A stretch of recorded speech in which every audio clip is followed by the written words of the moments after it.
So, how do airplanes fly? Well, to know how an airplane fly, we will have to talk about the four forces of flight first. These four forces of flight are the thrust, drag, weight, and lift. Thrust is the force that moves an aircraft in a direction. An aircraft is designed to move forward by accelerating gas. What this means is that thrust is produced by accelerating a fluid on the on the opposite direction. And as stated by Newton's third law of motion, that in every action there is an equal and opposite reaction.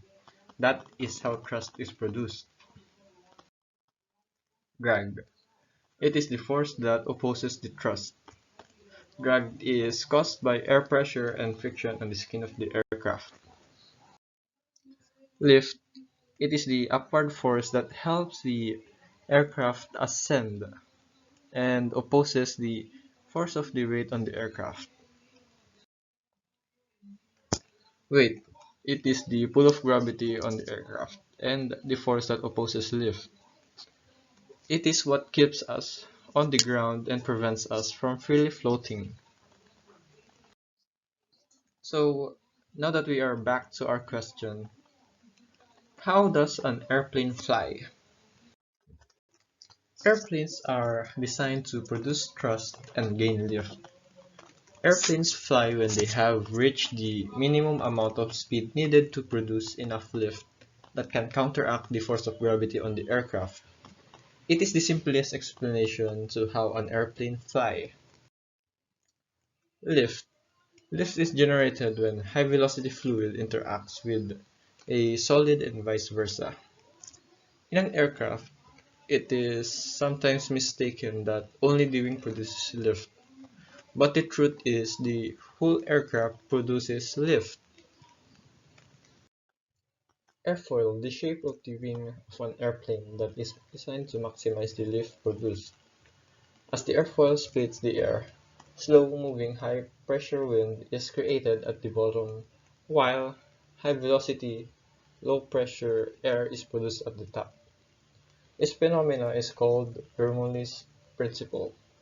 It states that as the wind gains velocity, it will decrease in pressure. And did you know that the airfoil was discovered by the Wright brothers during their wind tunnel experiments? They experimented on different wing shapes. High pressure air is the reason why lift is produced. In the first picture,